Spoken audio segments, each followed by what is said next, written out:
Fala aí galera, eu sou o T e no OCG tem intolerância religiosa sim, porque hippie cristão! E muito bem, meus amigos, estou aqui para falar sobre a banlist OCG que foi lançada há alguns instantes. Foi lançada lá a banlist do OCG pro pessoal de lá e a gente vai debater um pouquinho sobre isso. Eu tinha feito um último repórter que você pode ver aqui em cima falando sobre os sprites Tier 0 lá no OCG. Pra quem não sabe, a coleção que tá vigente lá é a Power of the Elements. Essa coleção vai dropar pra gente por volta de agosto, setembro e é onde vê os sprites e os Tier Elements, tá? Esses dois decks estavam configurando lá no topo do metagame com o sprite com uma fatia gigantesca. Acontece aqui, com o passar do tempo, algumas coisas foram mudando. A galera foi percebendo algumas coisas e, por exemplo, os sprites, apesar de ser um deck muito bom, consistente, tananã, ele é um deck bem resiliente pra hand traps e também, ao mesmo tempo, a mesa que ele faz é bem forte, é forte. Mas olha, dá pra ter volume pra passar por cima, já que ele é resiliente pra poder queimar as suas hand traps e fazer jogada mesmo assim, a galera começou a abandonar isso e foi tentando escolher algum deck que tivesse uma abordagem com uso de menos hand traps ou sem hand traps, a fim de tentar construir e ter volume pra poder passar por cima da jogada do Splite, que é boa, mas é quebrável. Pelo menos foi isso que a galera identificou no OCG, e foi aí que o Tier Elements deu uma subida. O Tier Elements, que você pode me ver ouvir falando sobre eles aqui em cima, que é um deck sim forte, ele faz muitas fusões, múltiplas fusões, os Tier Elements têm efeitos bons, eles vão escavando cartas, vão milando cartas, vão dando efeitos, quando as cartas são enviadas pro cemitério por efeito de cartas, como se fosse um Shadow, só que um Shadow... Eu não vou dizer que é um Shadow bom, porque não tem Shadow Fusion, né, mas enfim, ainda assim é um deck com volume bem interessante. E o que aconteceu? Começou a equilibrar essa roda, o Tier Element começou a subir muito no metagame. Mesmo assim, teve essa banlist. E agora a gente vai falar um pouquinho sobre ela e vamos tentar debater um pouquinho. Inclusive, eu deixo recomendado aqui, eu vou lembrar de linkar, né, se eu lembrar, o vídeo do Grill, que ele fez lá, o Grill, o cara que, o BR que vive lá no Japão, né, e aí ele fez esse vídeo do OCG. Finalmente, Grill, porra, para de fazer vídeo de tier list, porra. Vai fazer vídeo dessa parada que ficou muito bom, ficou muito legal. Enfim, dito isso, vamos tentar entender mais ou menos o que aconteceu aqui no metagame OCG com a banlist recente e tentar fazer umas conjecturas mínimas aqui como que fica o formato. Inclusive eu não fiz os reportes do último Road of the King, né, do metagame OCG, então vai ficar um pouco estranha essa análise porque eu não tenho um vídeo prévio pra poder te indicar. Mas ver o do Grill que ficou bem interessante. Enfim, o assunto é esse, meus amigos, partiu, então vamos lá. Muito bem, então aqui como vocês podem ver, eu peguei essa imagem aleatória que eu recebi no grupo e a gente vai falar em cima dela. Como você pode ver aqui, foi banido 3 cartas: Sapo, Cristão, Needle Fiber e Vent Emptiness. Essas são as cartas banidas da banlist OCG que foi lançada agora há pouco, né? São hits impactantes, são hits bons, inclusive óbvios como a Vent Emptiness, que sabe lá Deus como não era banido no OCG ainda, os caras são malucos. Agora, limitado, você tem aqui a Iva do Drytron, que tava 3, se eu não estiver enganado, eles limitaram a Iva e a Benten agora tá 1. Eles estão mais ou menos migrando pro caminho que a gente tava uns meses atrás, dentro do deck de Drytron, obviamente. Spellbook of Judgment voltou da banlist. Spellbook of Judgment! Além disso, a Branded Open foi a 1. Semi-limitado foi esse Ally of Justice aleatório, ele, né? Esse cara já deve estar limitado há milhares de anos, porque em algum ponto ele fazia FTK. Mas enfim, além disso, o mapa do Flanderise foi a 2, o Flanderise também tava tendo uma representatividade ok fora do... pelo menos antes dos sprites terem chegado, né? Então, teve essa limitação do mapa do Flanderise e a Branded Fusion foi a 2 também. Agora, a 3, que é uma das principais broncas que eu tenho, meu Deus, os caras do OCG são malucos, a Harpa saiu da lista, tá a 3, ela tava 1. Ou tava 2, eu não lembro. O Harmo foi a 3. O Night Silent teve errado, se não tiver enganado, foi a 3. O Thunder Dragon Roar foi a 3. Lone Fire foi a 3. Trishula foi a 3. Hijack foi a 3. Eu não sei que spell é aquela, eu acho que é um campo Mistvallen, é uma carta Mistvallen, se não tiver enganado. O Wind Up Zenmates, eu não sei qual é o nome dele, mas é aquele aqui você tenta com um Wind Up do deck. Beginning of the End foi a 3 e Emergence. Sword Soul Emergence foi a 3 também, tava a 2, tinha ido na última banlist. Pois é. Vamos tentar falar um pouquinho sobre isso, porque obviamente a gente precisa entender um pouquinho do metagame pra poder falar sobre isso. Os sprites que eu fiz, eu não sei se eu já apontei vídeo do Splite, mas eu vou deixar aqui pra você, falando do Splite em si, e não do metagame do Splite. Ele é um deck que ele é focado em monstros de nível 2, tá? Monstros de nível, Link e Rank 2. Essa é a parada do Splite. E por causa disso você tem a possibilidade de estar usando jogadas como Sapo, usando a Deep Sea pra poder fazer o Needle Fiber. Você faz uma jogada bem forte, o Needle Fiber inclusive busca Hand Trap, né, porque você tem o Exceed de Splites que ele pode dar efeito e invocar um nível 2 do deck. E você pode invocar. E aí ambos os jogadores ficam restritos a poder fazer summon apenas de monstro de nível 2 ou menos. Ou seja, você joga em volta de Gama, joga em volta de Nibiru, porque você faz isso antes do quarto summon. E aí ele pode dar efeito e invocar uma hand trap, como por exemplo, o Exceed Splice pode invocar o Maxi, que é nível 2, ou você pode fazer com Dipsia o Nidofibe invoca o Ash, que é nível 3. E aí o que você faz Swap Frog. Swap Frog tem efeito no campo, você pode voltar um monstro do campo pra mão e você ganha um summon extra de um sapo, exceto do próprio Swap Frog. E aí você volta ou o Maxi pra mão ou o Ash pra mão. Você busca a gente pra mão. Esse jogo é interessante, mas não é o principal ponto que faz o Splice ser um deck bom, né? As pessoas se prendem nisso, mas não é esse o objetivo do deck. Não é isso que faz o deck ser bom. É as jogadas que ele faz, a resiliência que ele tem. Os próprios Splice de main deck tem um monstrinho que nega Spell Traps, o outro nega efeito de monstro. Tem um próprio sapo, já que você roda o Swap Frog e essas paradas, e você consegue invocar esse Swap Frog do deck usando o efeito do Exceed do Splice, você consegue fazer jogada de sapo bem fácil. E aí você faz o sapo, nega alguma coisa, ele vai pro cemitério, dá efeito, pega uma carta do cemitério pra mão, e aí você dá efeito do Exceed dos Splites e invoca o sapo de volta na seta dele. Então, o sapo é uma jogada bem presente, bem forte, porque é um Omni Negate, cara, que seta as cartas do teu lado do campo, e você faz 2 vezes no turno do oponente. São 2 interrupções muito boas mesmo. E aí, geralmente, a jogada gira em torno disso, você fazer esses 2 sapos, você faz alguma outra interação do lado, você faz um Splash de interação do lado e tem hand trap na mão. Então, é uma jogada que, como você pode ver, é forte, mas não soa como sendo absurdamente absurdo. E aí eles baniram o sapo, que é um hit nos sprites, o que é curioso. Uma coisa que eu acho importantíssimo de a gente frisar é o seguinte: se você viu o Road of the King, o último, você viu que os Tier Elements cresceram muito em popularidade no OCG. Mas os Tier Elements é uma questão pontual. Eu não tô dizendo que o Tier Element não é um deck bom, ele é, mas o principal motivo do Tier Element ter tido essa alta no OCG é o Splite ser o melhor deck. O fato do Splite ser o melhor deck Tier 0 de lá fez com que a abordagem do Tier Element com as cartas da Ishizu fizessem dele um deck sólido o suficiente pra não precisar usar Hand Trap e tentar fazer jogadas. O que acontece? Se chegar a algum ponto onde eu não tô dizendo que esse hit do sapo é suficiente, mas vamos fingir que é. Supondo que o hit do sapo tire o Tier Element de ser o que era antes um Tier 0 da época, vai fazer com que outros decks subam, e contra esses outros decks você vai tomar FTK. E aí o Tier Element passa a não ser uma abordagem boa. Pelo menos não do jeito que estava sendo. Porque o Tier Element no começo estava sendo um deck com tech e fusões. E Tier Element turbo, né? Acontece que com as cartas da Ishizu, o deck começou a ter volume de jogada bem maior. E você tirou as hand traps do deck, entende? E é mais ou menos como o Desp joga no TCG.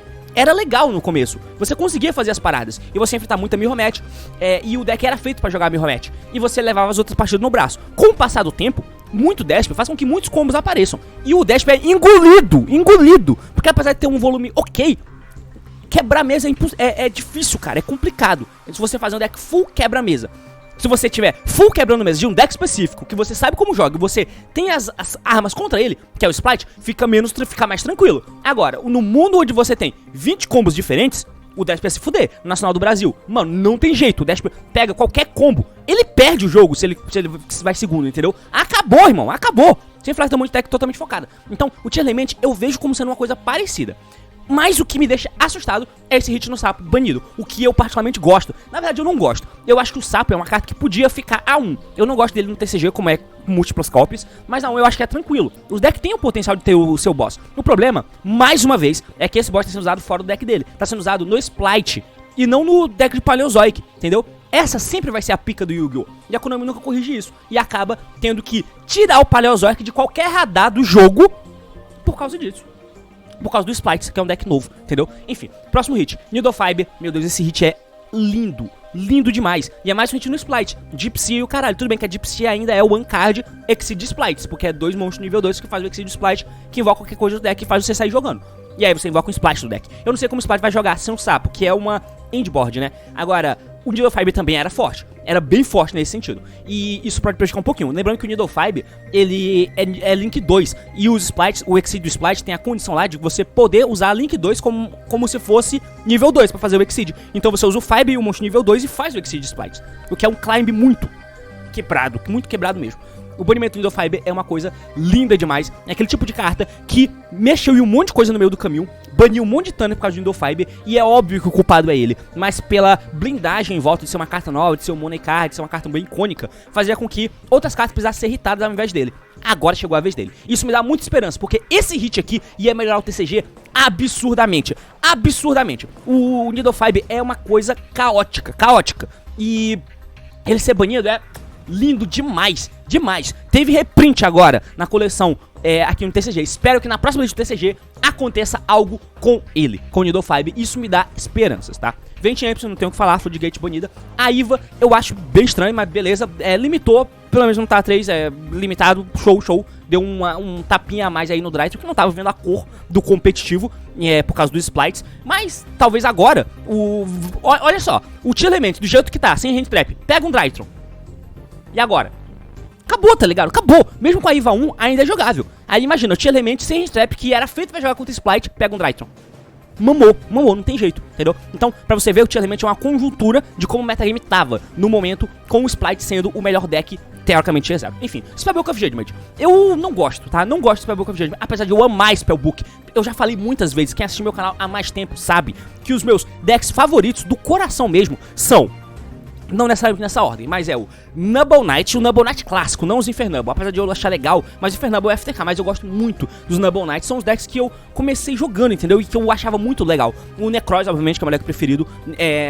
Nubble Knight, Necroz, Light Swarms, que é o deck que, quando eu comecei a jogar também, eu vi muita coisa do Light Swarm, que já tinha sido meta, não, achei bem interessante a mecânica de milar cartas. Pra época, obviamente, que ele foi criado, né? Além disso, eu tenho o Fluffle e os Spellbooks. Esses são os meus 5 decks favoritos, tá? Meus 5 decks favoritos, você pode ver em vários vídeos que eu vou dizer a mesma coisa. E o Spellbooks é muito legal. Teve uma época que, quando eu comecei a jogar, eu ficava olhando muito pro formatos anteriores. E aí eu conheci o formato Dragon Ruler, que eu não gostei do Dragon Ruler, mas eu gostava muito do Spellbook. Que era um deck de Jogen Turbo? Era, mas... Essa carta era quebrada. Pra quem não sabe, ela simplesmente tem o seguinte efeito. Você ativa ela e a partir dali, até o final do turno, toda vez que você ativa uma spell, você tem um counter, um contador. No final do turno, você vai poder adicionar Spellbook Spell do deck pra tua mão com nomes diferentes pela quantidade de spell que você ativou no turno. Então se você dá o Spellbook of Judgment e ativa 3 spells, a Judgment no final do turno adiciona 3 Spellbook Spell do deck pra tua mão.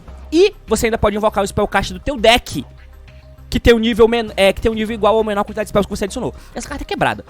Mas o Spellbook não é nada, né? Enfim, eu prefiro que não saia. As cartas não precisam sair da lista. Não precisam, deixa lá. O formato aconteceu, morreu, tá bom. Não precisa sair. O Judgment saiu. Eu espero que não aconteça no TCG, né? Porque nosso G foda-se, a gente não vive lá. Enfim, agora uma coisa que me deixou muito intrigado é a Branded Open e a Branded Fusion ao mesmo tempo. A Open foi a 1 e a Fusion foi a 2. O Despia, ele reinou no OCG por um tempo. Desde o final do ano passado, né? Quando teve aquela questão no PK, até o lançamento dos Splites. O Despia dominou o metagame, dominou mesmo, e foi um período de tempo longo. Só que o jogo do Despia é um jogo bem tranquilo, tá ligado? É engraçado que outros decks são quebrados no ACG e é porque é o estilo de jogo do ACG. É por isso que o Master Duel é uma parada muito estranha, porque são estilos de jogos diferentes, estilo de jogos extremamente diferentes. Então, você tem decks quebrados que ainda tem cartas voltando da lista. Você tem a Harpa ali, o Harmo voltando. E pra eles tá tudo bem. Mas o Despia? Não, Despia não. E colocaram a Open A1 e a Branded Fusion A2. Isso foi um hit tão grande na mecânica de Despia que eu acho inexplicável. O Despia é um deck fraco, gente. Ele toma Power Creep easy. Você vira com Splites, entendeu? E aí eles fizeram isso. Acho ruim. Tranquilo, cara, foda-se, pra mim não tem problema. Eu acho fielmente que todos os decks deveriam ter hits fortes. Eles podem ter power cards? Podem. Mas assim, o meu mundo utópico é que o teu recurso seja escasso. O teu recurso de engine seja escasso. E o recurso de carta genérica no deck que façam sumos genéricos seja ínfimo, não exista, na verdade.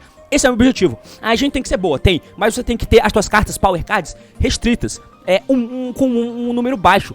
Mesmo assim, apesar de mesmo assim conseguir ter um deck muito consistente. A gente não precisa voltar pra 2005, onde precisa comprar um monte de carta e torcer pra comprar a carta certa. Não, mas a gente não precisa ter todas as cartas do jogo, a jogada inteira no primeiro turno. Não precisa ter isso também. E limitar as cartas ajuda nisso. Então, esse hit é legal no Despia. Porém, quando acontece só com ele, é foda, né? Percebe que foi uma força desproporcional colocada em cima do Despia, mesmo que ele tenha sido um deck bem forte e bem presente no ACG por muito tempo. Mas, desde a última lista, o Fluttery já tava encostando no Despia, né? Então, sei lá, cara. Eu acho um hit bem severo. Apesar de, por mim, não me importar e foda-se. A Brand fez uma carta genérica suficiente, inclusive foi um hit no Tier Element, porque eles usavam a Branded Fusion, né? Você mila qualquer bicho Tier Element Dark junto com o Albaz, faz um bicho lá e o Tier Element dá efeito, consegue fazer fusão, enfim, é bom. Então foi um hit levemente indireto no Tier Element também, quem sabe. Agora, o mapa do Flanders foi a 2, tá bom, o deck já é morto de inconsistente, então o deck é bizarro. A estátua de vento tinha que ser bonita, basicamente isso, né? Mas eles limitaram o campo. E aí as cartas saíram da lista, eu não gosto, eu acho que assim, por mais que o formato do OCG você ache que talvez não possa ter sido bom, o Tier Element é um deck, o Tier Element não, né, o Splice parece ser um deck interessantíssimo, interessantíssimo. Como eu disse, a board dele não é ultra FTK, aparentemente, tá? E ele é resiliente e a vantagem de jogo dele é muito boa. Os starters eles são muito bons, é muito consciente e resiliente. E a força dele é ok, não é broken. E o fato do deck ser constante e resiliente no OCG diz muito. E, mano, o Zu é o melhor deck da história do jogo. E é o Zu, Zodiac, sem Zeus, antes do Zeus existir, entendeu? Tudo isso por quê? Porque ele tinha jogado bem tranquilamente, a jogada dele era bem pé no chão, mas usava um monte de tech. E sempre dava pra voltar a jogada sempre voltava. E você interagia o suficiente. Com a engine é só um Trident. No Splice você interage com o Sapo 2 vezes, os Splice do lado, então é bem mais forte. Bem menos consistente também, porque não é one card full combo, mas ainda assim é uma parada que eu não acho quebrada demais. E isso colocou o metagame numa parada que a gente não tem no TCG há um tempo. E particularmente eu acho que precisa. Não necessariamente ser um Tier 0. Na verdade, se tivesse 3 decks ali, com uma força bem maior que os demais, seria perfeito. Porque se você jogou o Nacional do Brasil, você viu que é horrível, é um caos. É uma roleta russa do caralho. Você pode pegar um deck bom, fazer um metacall decente, mas o teu suíço são com 10 decks diferentes, 10 rodadas, 8 decks diferentes, cara. Isso não é bom pro competitivo, tá, galera? Não é bom no competitivo. E aí acaba gerando a necessidade de você fazer decks pra ganhar torneio e topar torneio, que é coisa totalmente diferente. Você pode não pegar o high level tier 1 lá que você imaginava, porque você precisa passar pelas rodadas com decks diferentes. E você tem que se preparar pra eles, entendeu? Isso é ruim, mas isso acontece sempre. Acontece. O problema é, sempre o deck tier 1 no metagame, ele tinha força pra levar essas outras matches no sapato, entendeu? Hoje em dia não é. A proximidade do decks é muito grande. E quando você tem esse tipo de coisa, 20 decks e na rodada você pega 8 decks diferentes, é complicado, tá ligado? Você pode perder de todos eles. E você faz o metacall lá em cima. E você vai se fuder. Porque você perdeu pro deck que não é meta e nem esse deck vai topar. Mas ele tem força suficiente pra ganhar de você assim. Porque sim, entendeu? Então eu acho que tá num ponto onde a gente precisa voltar pro meta como sempre foi. Com 3 decks tier 1. E eles são bem melhores que os demais, tá? Isso restringe um pouco o jogo, mas precisa pra saúde de jogo, entendeu? E isso que a Konami tá fazendo aqui no OCG, tirando essas cartas lista, vai na contramão do que eu tô dizendo. Porque se os decks já foram irritados e estão mais fracos, deixa eles como tá. É melhor que eles estejam assim, tá? É bem melhor que eles estejam assim. Agora, voltando a essas cartas, você tirou o deck mais forte do formato, teoricamente, né, que era o Splice. Tudo bem que o Tier Element já acompanhou, mas vocês entenderam, né? E ao mesmo tempo, você voltou um monte de deck que tava em baixa. Voltou cartas de deck que estavam em baixa, entendeu? Então, se você tava com uma parada equilibrada lá em cima, agora você desequilibrou, tirou aquelas paradas de cima, o que eu acho justo, baniu o Sapo, mexeu um pouquinho no Tier Element cobrando de Fusion, e ao mesmo tempo, as cartas de baixo subiram. Ou seja, você nivelou de novo, o que é uma bosta. Você tem um metagame com 20 decks. Eu acho que o Grill já fez vídeo sobre isso. E o Grill é o Grill, mano, um cabeça dura, de vez em quando. E dentre essas coisas, meta versátil, meta com muitos decks, mano, joga, que você vai ver que é um lixo. É horrível, é frustrante você treinar pra caralho e perder pra um deck que não faz nem parte do competitivo e não tem o que fazer, porque ele é forte o suficiente, ele vai ganhar de você. Você vai propor outra coisa, mas você vai perder pra um monte de deck diferente, principalmente se nas tuas 10 rodadas de Suíça do Nacional forem outros decks diferentes. Complicadíssimo, todos eles podem ganhar de você assim, e você pode não topar, mesmo tendo treinado pra caralho, e isso é injusto, entendeu? E o que você não quer jogar em Yu-Gi-Oh! É ter injustiça. E esse tipo de coisa, saindo várias cartas da banca desse jeito, promove esse tipo de injustiça com muitos decks fortes continuando no jogo. E as cartas precisam ser irritadas, não tem jeito. Enfim, é basicamente isso. Todo mundo, eu sei que nenhum de vocês gosta quando eu falo isso, porque vocês são uns mongoloides, mas é só a verdade. Você pode não gostar, você pode não jogar Yu-Gi-Oh! Competitivo. E se você não joga, tranquilo. Aí eu acho justificativa. Agora, dizer que é melhor pro jogo, que seja do jeito que você é burro, cara. Porra, vai tomar no cu. É sério. Agora, uma coisa é você ter preferência. Eu não jogo Yu-Gi-Oh!